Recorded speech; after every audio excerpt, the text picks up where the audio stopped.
যে তাওরাতের ভিতরে আল্লাহর নবীর ছবি যেমন দেওয়া আছে এই রকম মিল হচ্ছে কিনা? আল্লাহর নবীর মাথার চুলগুলো ঘুংরো ঘুংরো হবে।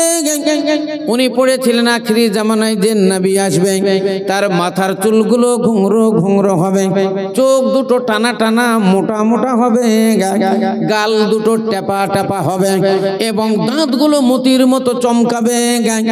যখন ঘেমে যাবে মিশকে আম্বারের মতো শরীর দিয়ে খুশবু ছুটবে, আর হাসলে দাঁতগুলো মতির মতো চমকাবে। তাহলে আল্লাহর নবীর একের পর এক সে মার্ক করতে লাগলো, মনে হচ্ছে এটাই যেন সেই আখিরি জামানার নবী যার কথা আমি তাওরাতের ভিতরে পড়েছিলাম। বললেন আবু তালেব তোমার ভাতিজাকে রেখে দাও, সে আমার এখানেই থাকুক, আর কোনো অসুবিধা হবে না। আমি কয়েকদিন পরে আমার দপ্তরে তার নাম লিখে দিব। সকাল হলো একদিন দুই দিন হলো একটা গোলামকে দিয়ে আল্লাহর নবীর ইমতিহান শুরু হইল। কি নাম? বেনামি নাম বলেনি, 500 টাকা আল্লাহর নবীর ইন্টারভিউ। আল্লাহর নবীর ইন্টারভিউ এইভাবেই হলো, একটা গোলাম সঙ্গে দিয়ে কিছু মাল দিয়ে গোলামকে পাঠিয়ে দিল, যাও মুহাম্মদের সঙ্গে। রাস্তাতে কিছু জিনিস যদি তুমি দেখতে পাও, অলৌকিক কিছু দেখলে পারে তুমি নোট করে রাখো। তাই আল্লাহর নবী চলছেন না, গোলাম সঙ্গে সঙ্গে চলছেন। দেখা গেল ধুলোবালি গুলো আল্লাহর নবীর কদমে ঝরঝর ঝরঝর করে পড়ছে, আর পড়ছে আশহাদু আল্লা ইলাহা ইল্লাল্লাহু ওয়া আশহাদু আন্না মুহাম্মাদান আবদুহু ওয়া রাসূলুহু। জঙ্গল দিয়ে যখন যায় গাছপালার ডালপালাগুলো যেন চলে আসছে, মনে হচ্ছে যেন আল্লাহর নবীর কদম চুমছে, আল্লাহর নবীকে যেন চুমা খাবে, এইরকম মনে মনে হচ্ছে। সূর্যের তাপ বেলা 12টার সময় মরুভূমির বালুতে আগুন বরাবর হয়ে গেছে। কোথা থেকে মেঘমালা উড়ে এলো, আল্লাহর নবীর মাথার উপরে ছামা করে চলে যায়। এই জিনিসগুলো গোলাম কিন্তু নোট করলো, খাদিজার দরবারে গিয়ে সব বইলা দিল। এবার গোলাম আসলো, খাদিজাতুল কুবরা জিজ্ঞাসা করলো, বলো রাস্তার মধ্যে তুমি কি কি দেখলে? অলৌকিক জিনিস যা দেখেছিল সামনে আস্তে আস্তে বর্ণনা দিল। খাদিজাতুল কুবরা মনে মনে ভাবলো, এটাই হলো সেই আখিরি জামানার নবী, যেই নবীর কথা আমি পড়েছিলাম, যেই নবীর কথা আমি পড়েছিলাম। নবীজি আপনি আল্লাহর নবী গো, এ নবী আমার জীবনের জীবন, এ নবী আমার জীবনের জীবন। নবীজি আপনি দিনের নবী গো, এ নবী আমার জীবনের জীবন, এ নবী আমার জীবনের জীবন। দেখিয়া নবীর মোজেজা পাগল হলো বিবি খাদিজা, দেখিয়া নবীর মোজেজা পাগল হলো বিবি খাদিজা। এ সুপিয়া দিল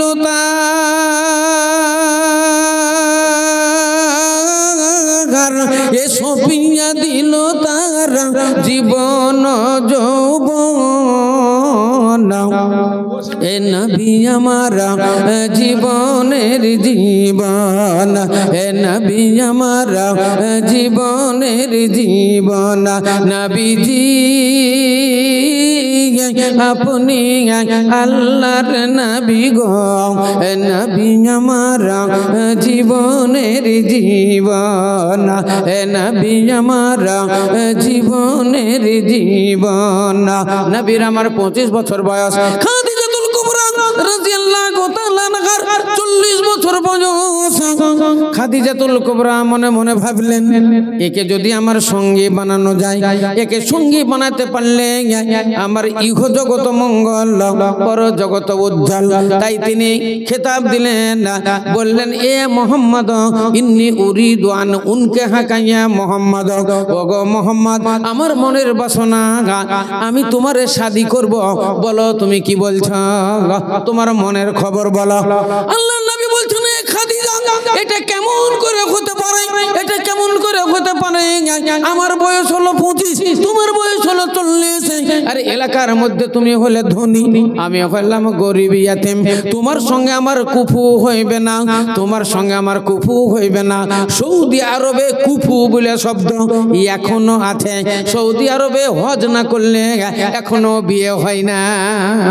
বিয়ের আগে হজ করতেই হবে, হ্যাঁ, না হলে তার বিয়ে হবে না। তাহলে এইটা সৌদি আরবের এখনো নিয়ম, তারা হজ করবে। ইসলাম দরদি ভাইয়ের মারা, তাই আল্লাহ নবী বলছেন খাদিজা তোমার সঙ্গে আমার কুফু হইবে না, তোমার সঙ্গে আমার কুফু হইবে না। আমি গোলাম ইয়াতিম, আমার ধন সম্পদ নেই, আমার মা বাবা নেই, তুমি হলে বিশাল ধনী, তাহলে তোমার সঙ্গে কুফু কেমন করে হয়? খাদিজাতুল কুবরা বলছেন ইয়া মুহাম্মদ, তুমি কান করে শোনো, ওয়াহাবতু মালি কুল্লাহা ইয়া মুহাম্মদ, ওগো হযরত মুহাম্মদ, আমার যত ধন সম্পদ রয়েছে আমি সব তোমার নামে হেবা কইরা দিলাম। বলো এবার কুফু হইবে কিনা, এবার কুফু হইবে কিনা বলো। আল্লাহ নবী বলছেন খাদিজা তোমার যত ধন সম্পদের মালিক তুমি আমাকে বানিয়ে দিলে, সমস্ত ধন সম্পদ তুমি আমার নামে উইল করে দিলে, কুফু হইল। কিন্তু আমার বয়স যে 25 বছর, তোমার বয়স 40 বছর, বলো এটা তুমি কুফু কেমন করে করবে? আমার কি বয়সটা নিয়ে গিয়ে তুমি কি 35-এ পৌঁছাতে পারবে? আর 40 বছরটা তুমি কি নিয়েছে এইদিকে 20-তে পৌঁছাতে পারবে? বলো তোমার সঙ্গে আমার এই বয়সের কুফুটা কেমন করে হবে? খাদিজাতুল কুবরা বললে মুহাম্মদ ওটাও আমি কুফু বানিয়ে দিব। বলে ওটা তুমি কেমন করে কুফু বানাবে? বলে ওটা কুফু বানাবো এইভাবে, আমি তোমাকে অফার দিয়ে দিলাম, আমি তোমাকে অফার দিয়ে দিলাম, আমাকে তুমি বিবাহ বন্ধনে বেঁধে লাও, আমাকে তুমি স্ত্রী রূপে গ্রহণ করে লাও, তারপরে তোমাকে আমি মানে অফার দিয়ে দিলাম, আমার পরে তুমি একটা, আমার পরে 2টা, আমার পরে 3টা, আমার পরে 4টা, যটা স্ত্রী তোমার দরকার, 8 বছর, 10 বছর, 12 বছর, 15 বছর, 20 বছর, 22 বছর, 25 বছর, সুন্দরী ও সুন্দরী, যেটা তোমার পছন্দ হবে।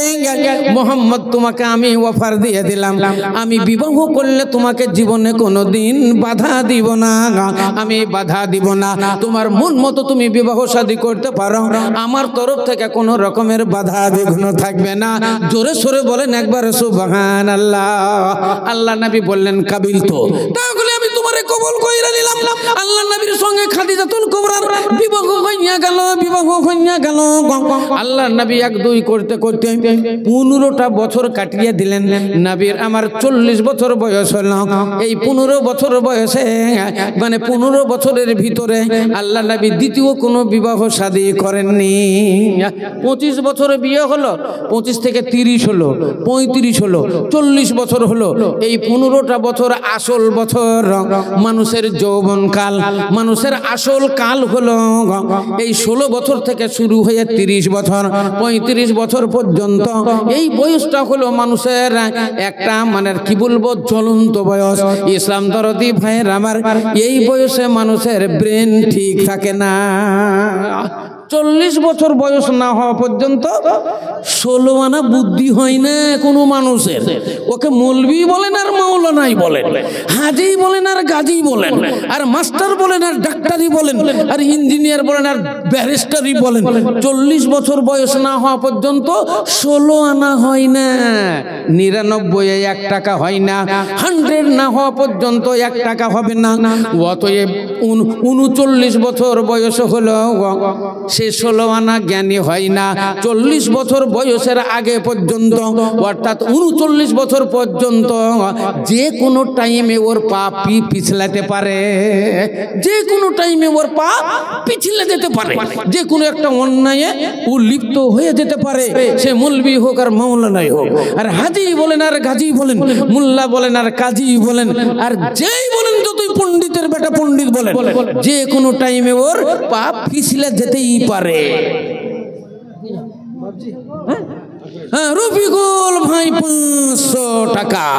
তাই তো আল্লাহ রাব্বুল আলামিন, আল্লাহ নবীর বয়স যখন 40 বছর হলো, তখন আল্লাহ বললেন ওগো নবী, এ মুহাম্মদুর রাসূলুল্লাহ সাল্লাল্লাহু আলাইহি ওয়াসাল্লাম, আমার ইবাদত বন্দেগী করার জন্য, আমার জিকির আজকার করার জন্য তুমি সাধনা করবে।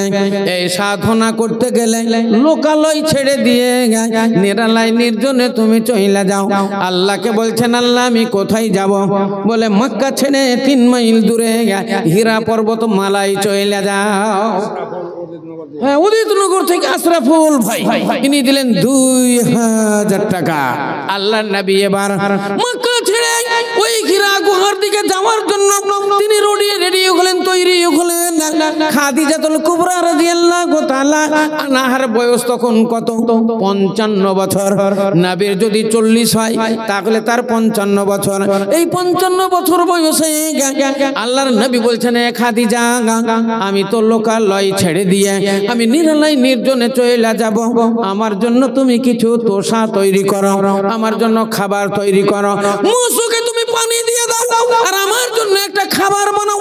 এমনই খাবার তুমি তৈরি করবে আমি যখনই খাবো তখনই টাটকা, আমি যখনই খাবো তখনই টাটকা। বলেন আমাদের মেয়েরা পারবে? আমাদের বউদেরকে যদি আমরা বলি আমার খাবার তৈরি করো, আমি এখন চেন্নাইয়ে যাব, আমি দিল্লি যাব, 1 মাস থাকবো, আমি কোথাও খাবার খাইব না, তোমারই খাবার খাবো, আমি যখনই খাবো তখনই টাটকা। বলেন আমাদের বউরা কি বানাবে? আমাদের জন্য কি তৈরি করে দিবে? যখন খাবো তখনই টাটকা। খাদিজাতুল কুবরা রাদিয়াল্লাহু তাআলা মনে মনে ভাবলেন, আমি আমার স্বামীর জন্য কোন খাবার বানাবো, কোন খাবার বানাবো যখনই খাবেন তখনই টাটকা। মনে মনে ভাবলেন, আমি আমার স্বামীর জন্য জবের ছাতু বানাবো। সেই যুগে জব ছিল, গম ছিল খুব কম, তাই জবের ছাতু আল্লাহর নবীর জন্য বানিয়ে দিলেন। এবার বলেন ছাতু যখনই খাবেন তখনই টাটকা। হ্যাঁ, সালিম নামে 500 টাকা। বলেন ভাই 10,000 টাকার দান, আর বলেন 5,000 টাকার দান বলেন আল্লাহর রাস্তায়। হ্যাঁ হ্যাঁ, কি নাম আপনার? হ্যাঁ লেখালেন জালালউদ্দিন, বাকি 5,000 টাকা। নারায়ে তাকবীর, মারহাবা মারহাবা। বেনামি নাম বলেনি, একখানা কোরআন শরীফ আর একটা 500 টাকা বললাম। জালালউদ্দিন সাহেব 5,000 টাকা। এই আপনার মুফাদ্দিলের ছেলে মাহবুব আলম 10 ভাগ সিমেন্ট মায়ের জন্য। মাশাআল্লাহ। হ্যাঁ, মাহবুব আলম 10 ভাগ। ওরা আব্বার নাম কি? হ্যাঁ কি বললাম গো? আচ্ছা আচ্ছা, হ্যাঁ, ডিলার সাহেবের ছেলে মাহবুব আলম, উনি দিলেন 10 ব্যাগ সিমেন্ট। নারায়ে তাকবীর, মারহাবা মারহাবা। বেনামি একজন 500 টাকা। ইসলাম দরদি ভাইয়ের আমার, মশকে পানি নিয়ে ছাতু নিয়ে আল্লাহর নবী চলতে লাগলেন। খাদিজাতুল কুবরা পিছনে পিছনে যান, আল্লাহর নবী আগে আগে যান। সালাহুদ্দিন বাপ মায়ের জন্য, মাতা পিতার জন্য সালাহুদ্দিন কত? 2000 টাকা। লিল্লাহি তাকবীর, মারহাবা। আসেন ভাই, উঠে উঠে চলে আসেন। আজকের দিনে সবচেয়ে নেকির কাজ দান করা। আপনারা জানেন জুম্মার দিনে, শুক্রবারের দিন সবচাইতে নেকির কাজ হলো জুম্মার নামাজ পড়া। রমজান মাসে সবচাইতে নেকির কাজ হলো রোজা রাখা, সিয়াম পালন করা। ঈদের দিনে সবচাইতে নেকির কাজ হলো ঈদের নামাজ পড়া। কুরবানির দিনে সবচাইতে নেকির কাজ হলো কুরবানি করা। আজকে হলো মাদ্রাসার উন্নতি কল্পে জালসা, আজকে সবচাইতে নেকির কাজ হলো দান করা। অতএব আপনারা ভক্তি সহকারে দান বলেন। সালাহুদ্দিন বাপ মায়ের জন্য 500 টাকা। হ্যাঁ, কি নাম ভুলে গেলাম? রাইসুদ্দিন সাহেব মাতা পিতার জন্য 500 টাকা। ও খোদা দজা মাজি দজা প্রকাশিয়া এদানি রদানিল্লাহ গ্রহণ করিয়া আমার দিনে রাসূল সরকারে দো আলম আগে আগে যান, খাদিজাতুল কুবরা পিছনে পিছনে যান।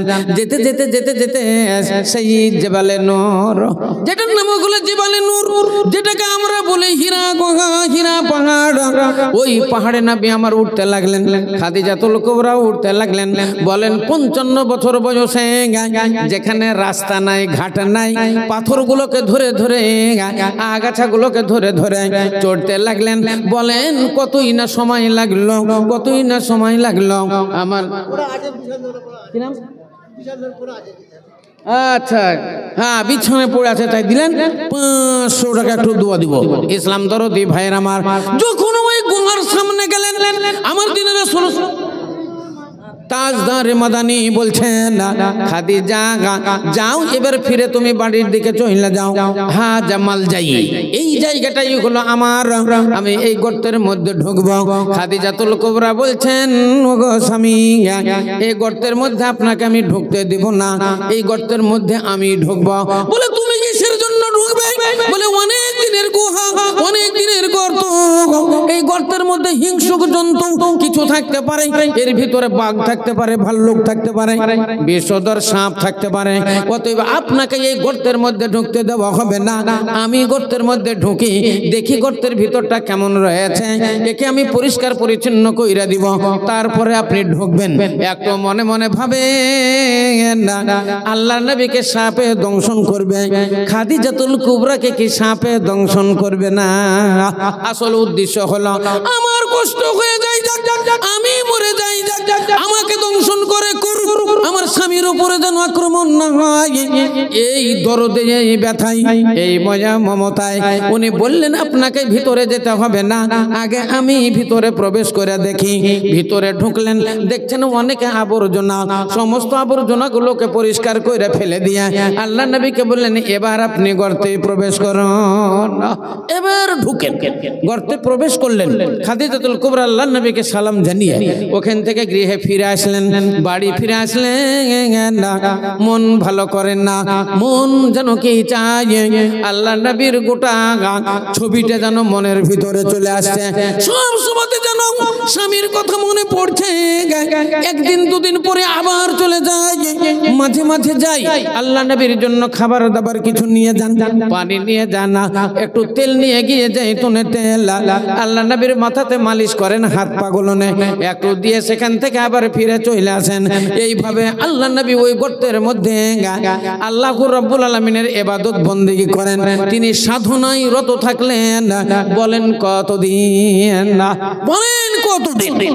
1 মাস না 2 মাস না 1 দিন না 2 দিন? ইসলাম দরদি ভাইরা আমার, 1 সপ্তাহ গুজরে চলে গেল, 2 সপ্তাহ চলে গেল, 1 মহিনা চলে গেল, 2 মহিনা চলে গেল, 5 মহিনা চলে গেল, 6টি মহিনা আমার দিনের রাসূল সরকারে দো আলম ওই গর্তের মধ্যে আল্লাহ রাব্বুল আলামিনের জিকির আজকারে ব্যস্ত থাকলেন, আল্লাহ রাব্বুল আলামিনের ইবাদত বন্দেগী করতে লাগলেন। আল্লাহ নবী যে নবী ছিলেন তার এটাই হলো তার জ্বলন্ত প্রমাণ, এটাই হলো তার জ্বলন্ত প্রমাণ যে তিনি ওই গর্তের ভিতরে 6 মাস কাটালেন। আচ্ছা বলেন তো সেই যুগটা কেমন যুগ? সেই যুগে মানুষের সংখ্যা কম ছিল, সেই যুগে বাড়ি ঘর কম ছিল, খুঁটিনাটি করে 2-4টে মানুষ সেই যুগে ছিল। বলেন সেই যুগে পাহাড়ি এলাকা, এখনো তো আপনারা গিয়েছেন যারা হজে, যারা হজে গেছেন, উমরা হজে গিয়েছেন, তারা তো দেখেছেন উহুদ পাহাড়, তারা তো দেখেছেন বদর পাহাড়, আপনারা তো দেখেছেন সেই গারে শহর, শহর পাহাড়, আপনারা তাইফের শহর দেখেছেন, সবই তো আপনাদের দেখা। ইসলাম দরদি ভাইয়ের আমার, তাহলে গারে শহর, যেই গরে শহরে আল্লাহ নবী আর আবু বকর লুকিয়েছিলেন। বলেন ওই পাহাড়টা কত উঁচু, ওই পাহাড়টা কত উঁচু। এখনো যারা আপনারা দেখেছেন ওই গর্তের মাথায় যারা যায়, মানুষটা টিপ টিপ টিপ টিপ করে, ছোট্ট মানুষ মনে হয় 1 ফুট 1.5 ফুট, তাহলে বলেন 5 ফুট 6 ফুটের মানুষ 1 ফুট যদি দেখায়, তাহলে পাহাড়টা কত উঁচু, কত উঁচু। আমার মনে হলো আল্লাহ নবী এই পাহাড়ে উঠলেন কেমন করে? আল্লাহু আকবার। ভয়ে জানের আতঙ্কে মক্কাবাসী কাফেররা আল্লাহ নবীকে হত্যা করবেন, আবু বকরকে হত্যা করবে বলে তারা পিছনে ধাওয়া করেছে। জানের আতঙ্কে নবী আমার ওই গর্তের উপরে চলে গেছে, পাহাড়ের উপরে চলে গেছেন।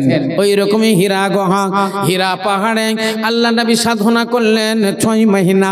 ইসলাম দরদি ভাইরা আমার, সেই যুগে বড় বড় বাঘ, সেই যুগে ভাল্লুক, আর সেই যুগে শ্রীগালের পাল, সেই যুগে ওই জঙ্গলি কুত্তা পাহাড়ি এলাকায় তারা বাস করত। পাহাড়ি এলাকার বড় বড় পাহাড়ি সাপ সেই সব জায়গাতে থাকতো। বলেন 6 মাসের ভিতরে কোন বাঘ কি টের পাইনি, কোন ভাল্লুক টের পাইনি, শ্রীগালের পাল কি টের পাইনি, কুত্তারা টের পাইনি। এইখান করে মানুষ আছে, গর্তের ভিতরে মানুষ আছে, এটা কি তারা জানতে পারেনি? তারা কি জানতে পারেনি? জানতে পেরেছিল, বাঘের দল জানতে পেরেছিল, শ্রীকালের পাল জানতে পেরেছিল, জঙ্গলি কুত্তারা জানতে পেরেছিল, সবাই জানতে পেরেছিল, পাহাড়ি এলাকার পাহাড়ি সাপ জানতে পেরেছিল। এর ভিতরে একজন মানুষ বাস করে, একজন মানুষ এখানে আল্লাহর জিকির করে, কিন্তু তারা জানতে পেরেছিল এটাই হলো হযরত মুহাম্মদুর রাসূলুল্লাহ। ভক্তি সহকারে বলেন সাল্লাল্লাহু আলাইহি ওয়াসাল্লাম।